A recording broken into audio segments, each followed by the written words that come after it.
little uns have been up to their old tricks again. Jill looked white as a sheet when I met her.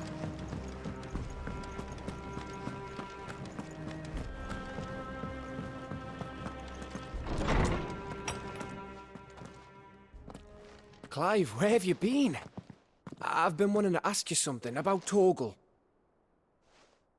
Where did you get him, like, in the first place? My father brought him back from one of his expeditions into the Northern Territories. They were crossing a snowfield when they heard his cries, and, seeing no sign of his pack, they took him in. What do you reckon, Tomes? It certainly adds weight to the theory. Clive, I believe that Torgal may be no mere hound, but a rare frostwolf, an animal native to the far northern reaches of Valisthea. In one of our oldest bestiaries, I found reference to a frostwolf who served as guardian to an ancient queen of the north. Such was his mastery over ether, he could cast magics on command. His name was Fenrir. Fenrir the Frostwolf. Now, the annals do not state it explicitly, but I have reason to believe this queen was a dominant of Shiva, a girl from the Northern Territories and her faithful hound. One awakens as the dominant of Shiva, and the other... You're saying that Jill granted Torgal his powers? What? Just like Fenrir. People called him my hound, but Torgal and Jill were inseparable. He grew up as a faithful companion to the dominant of Shiva, and years later, his powers awakened, just when his master needed him the most. You're right. If it weren't for Torgal blasting those bastards to Kingdom Come, Jill would have been for it. Quite. Though Torgal's power is his own, his latent birthright as a frostwolf. It had only to be unlocked. Oh, get you, Torgal! You're an even finer hound than we thought. And regarding your original concern, you need not fear for Torgal's health. Why, the beast has the appetite of a behemoth. Just this very morn, I found him with his nose buried in my nuts. There you are! I've been looking everywhere for you. Bernard's here. I need you to introduce us so we can get to work. I shan't be a moment.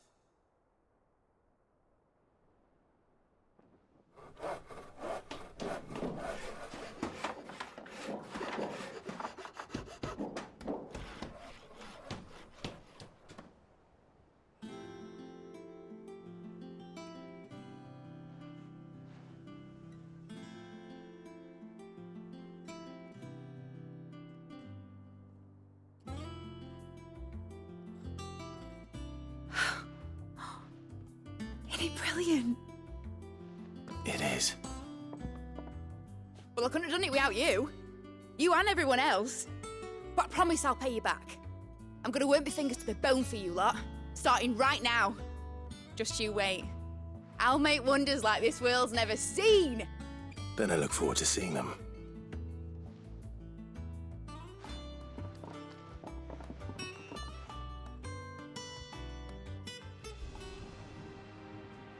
Now that that's settled, I wonder if Vivian's made any progress tracking down Kupka. We have everything we need to begin work in earnest. And work in earnest we shall!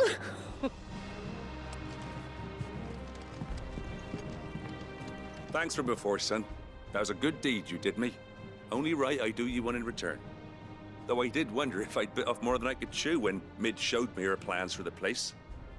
If she hadn't been there to tell me what to do, I wouldn't have known where to start.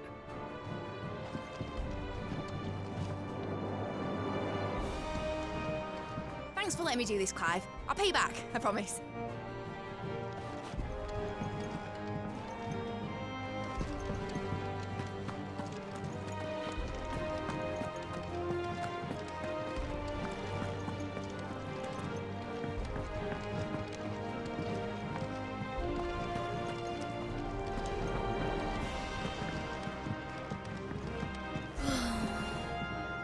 wish Miss Middledore would let us help her with her dungeoneering. I wonder what she's going to dungeoneer next. Let's go and ask her.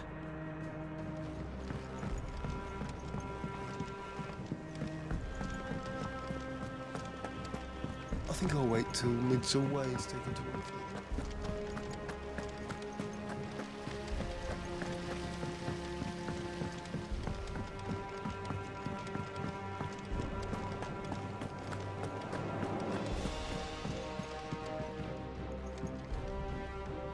How goes the hunt for Kupka? Largely in circles. We have myriad sightings of strange soldiers in unexpected places, but nothing definitive as yet. If only we knew for certain by what route he left Rosalith. Well, keep at it. If anyone can piece this puzzle together, it's you. And I'm willing to wait as long as it takes.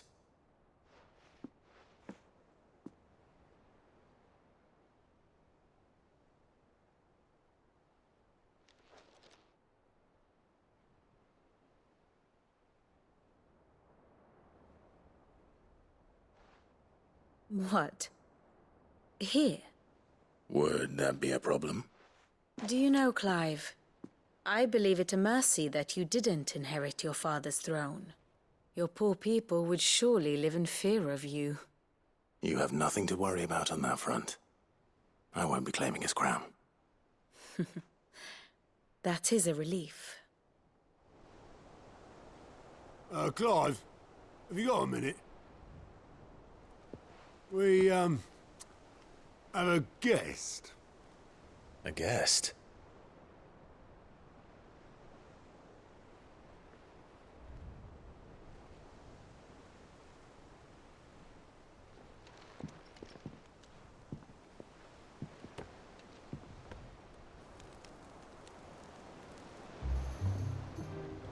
For your trouble. It was a pleasure, in hindsight.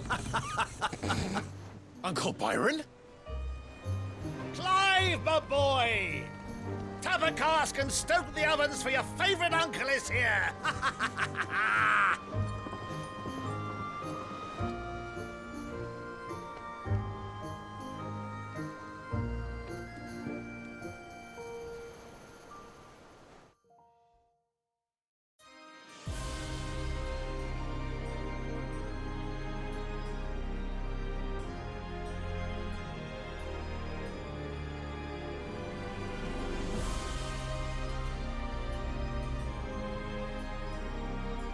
The Dhalmekian government sues for peace. How shall we respond? If they're willing to accept their fault in the matter, I see no reason to refuse them. Still, we must insist on substantial reparations. The Twinside stores are not as bottomless as reported. Aye, and we have many more mouths to feed. We shall just have to have the Dhalmecs empty their treasuries for us.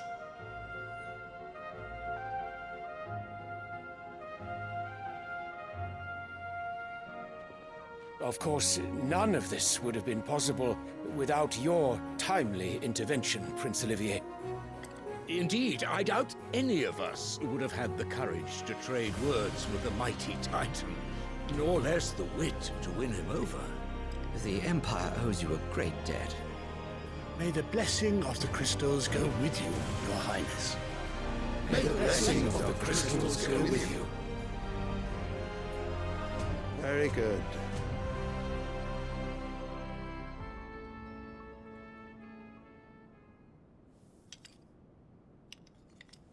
Now, let us come to the question of precisely when the Dhalmecs will withdraw their troops. Dion's fire could rid us of them in mere moments. The men of the Fist will not withdraw until a peace treaty is concluded. So let us keep the negotiations open, give them time to gather what gold and trinkets they can, and once they deliver that which we demand, what worth is a piece of parchment? Your Radiance, were Prince Dion to take the field, the enemy would surely send their own dominant to meet him. And while His Highness would of course prevail, there would be heavy losses on both. You need not fear Hugo Kupka. He is engaged on the Western Front. Even were the Dhalmekians to send for him, he would not arrive in time. As much as I would enjoy witnessing a clash between Bahamut and Titan, it is not to be.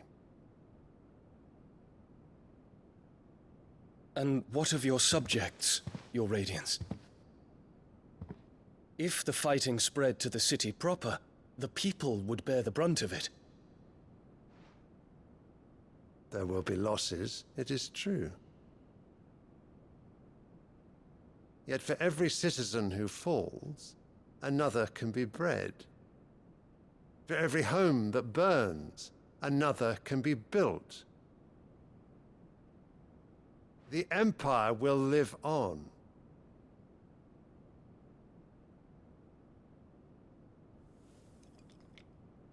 Dion? Yes, sire.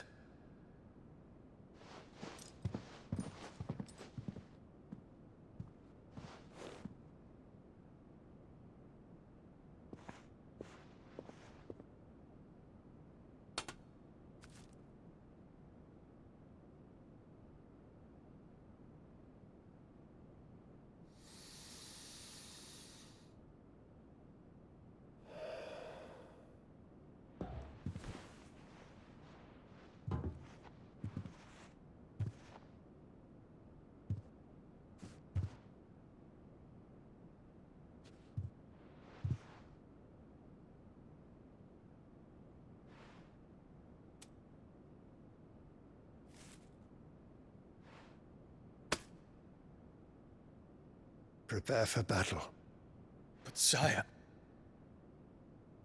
Do not make me repeat myself. Return to your camp and await my orders.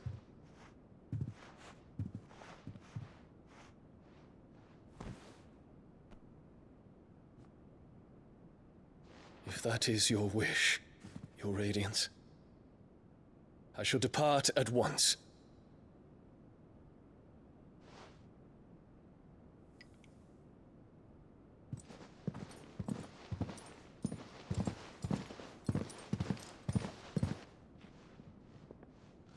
May Gregor forgive you.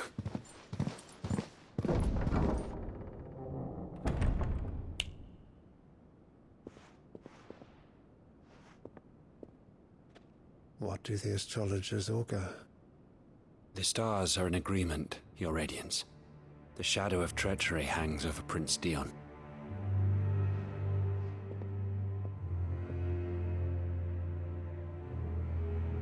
So Annabella's tales were true. You disappoint me, Dion.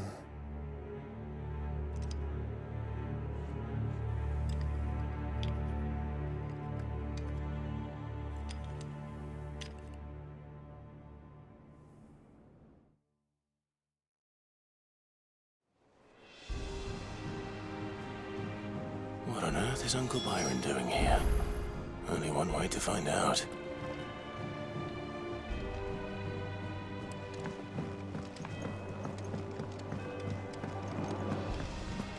The little ones have been up to It's just one thing after another around here.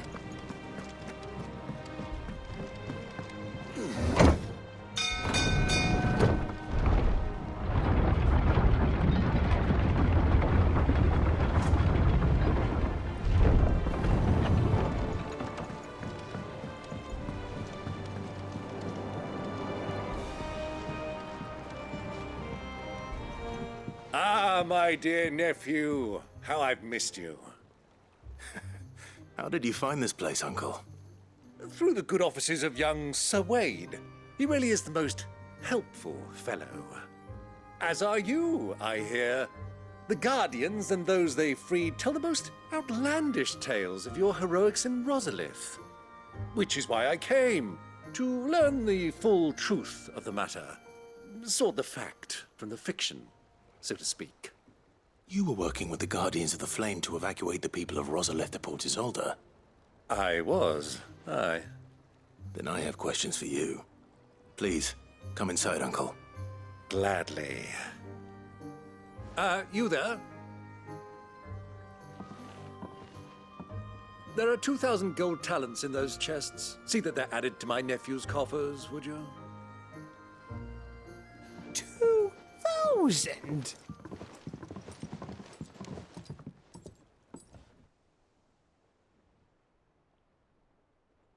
And I'm afraid that is all I know. A fleet sailing south past Port Isolde. Most intriguing. Forgive me for not being able to tell you more. I hadn't the faintest idea Kupka withdrew wounded from Rosalith. Still less that my own nephew dealt the decisive blow. What do you think, Vivian? I think, with this news of the Dhalmekian fleet and recent reports of the Royalists' movements, that the final piece of the puzzle has fallen into place. Come here and I'll show you.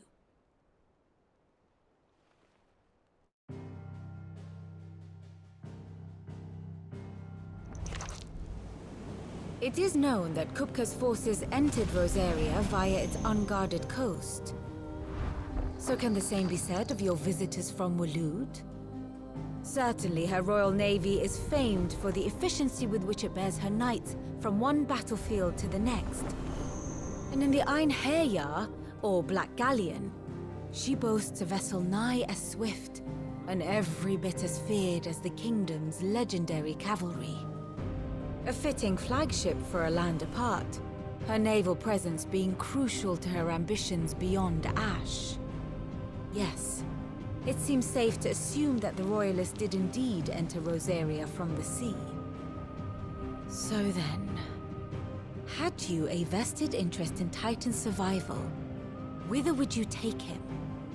Why, home to Drake's Fang, a place rich enough in ether to conjure the magics needed to mend his hurts. But would that not entail an arduous voyage around the southern cape? Let us say that the Royalists did put ashore with a mind to spirit Kupka away from under your very nose. Could that truly have been their plan for him? To load him aboard one of the ships flying Republican colors sighted off the coast near Port Isolde. To spend weeks at sea, being tossed hither and yon by unforgiving waves, his life hanging in the balance. No. The journey would mean Titan's death, and Kupka's faithful creatures would not allow it. So what then was the plan of our Waluda friends? Reports suggest they made not for the coast, but for the desert. And by cutting through the Velcroy, a party traveling light would have Titan back in his bed days before a galley could lurch into port. To wit, it was the Royalists, not the Republicans, who effected Hugo Kupka's safe retreat. I would stake your life on it.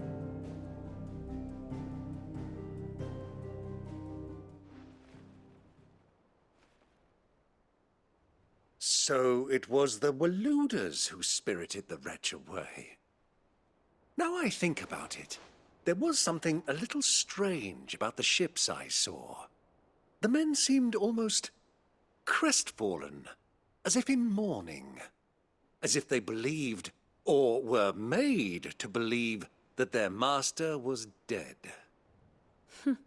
You have a keen mind, Lord Rosfield. And you have your answer. To find Kupka, you have merely to follow the Royalist trail across the Velcroy. It may well have gone cold by now, but as they say in the Republic, all roads lead to Drake's Fang. Allow me to accompany you part of the way. As luck would have it, I had intended to journey Canberward on business after visiting you here. The Fang would be but a short detour. I'd be glad of the company. Give me a moment to make ready. I need to tell my friends what we've learned, and where we're going. Very well, but be quick about it, my boy. Time waits for no man.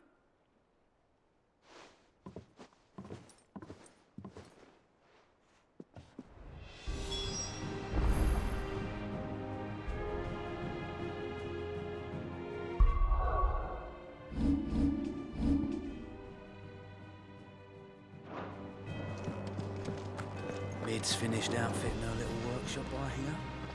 Otto, Kupka's at Drake's Fang. I'll be leaving before sunset. You're not going in there alone, are you? Don't worry. I'm not going there to destroy the Mother Crystal. All I'm after is Kupka's head. I won't risk any more than I have to. I promise. The Lancer and the Fang are all Kupka's personal fiefdom. You have any trouble on the way, you ask for Rosina Dalamil. Some call her the Desert Hare. Who is she? An old associate of Sid's, and only Sid's. All I know is the name, and that they used to meet at the Dalamil Inn. We've heard nothing from her since he died. But I'm thinking maybe the new Sid might be able to bring her back into the fold. Thanks. I'll keep that in mind. So, what about your uncle? I mean, he's welcome to stay, but... Don't look so worried. He'll be coming with me. Thank fuck for that. Gav, Otto, I'm leaving you two in charge. You can count on us.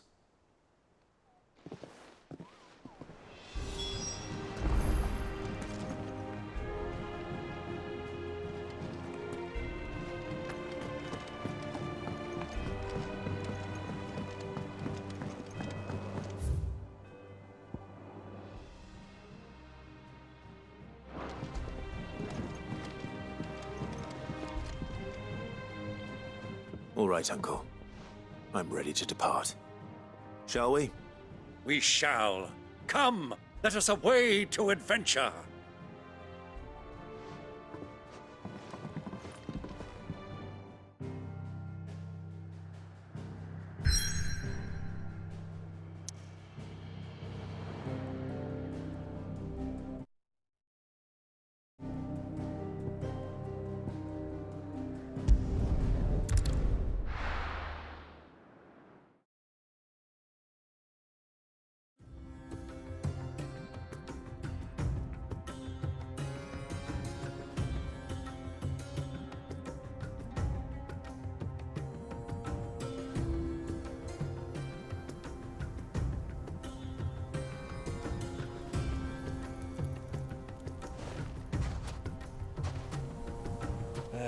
I was a young man when last I walked this path.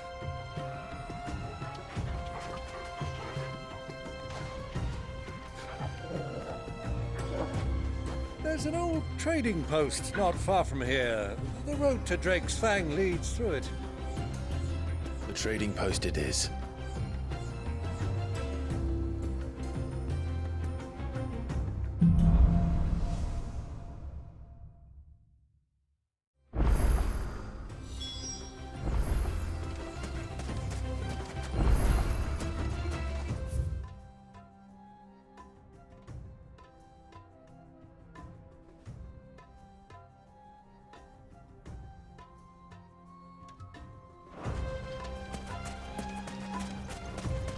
Our destination lies over that dune, beyond the ruins. Mark 'em well, Clive. It's all too easy to lose one's bearings in the sands.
see a thing.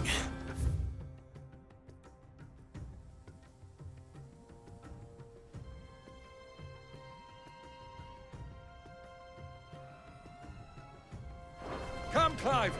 Let us turn back before we lose our way!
All yours!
boy. Well done.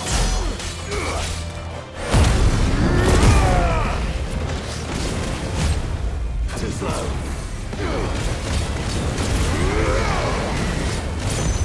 Nice try. Too slow.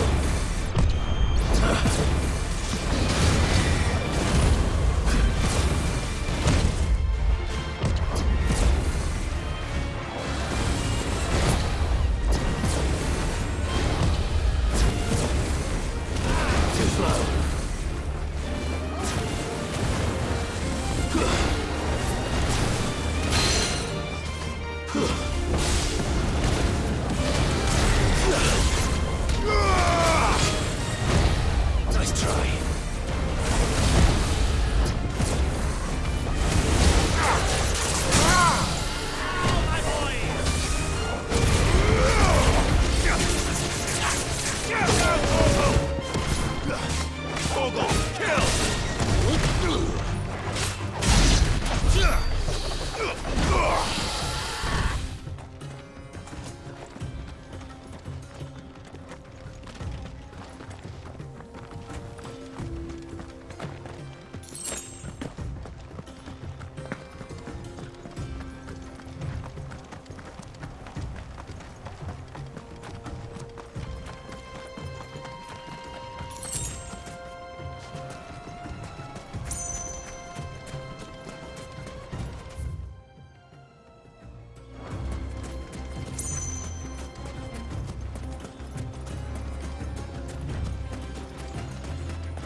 Run like the wind.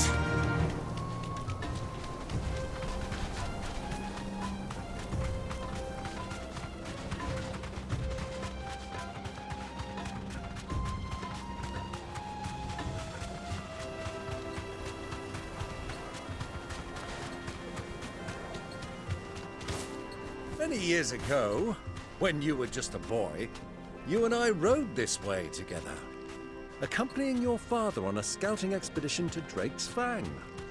He let me come with you. I'm not surprised you don't remember. It was just before Joshua was born. You were so eager to be there when your brother arrived that you whipped your chocobo too hard on the journey home and fell from the saddle. I shall never forget how Elwyn fussed over you as you sat in the sand, bawling like a babe. Be safe.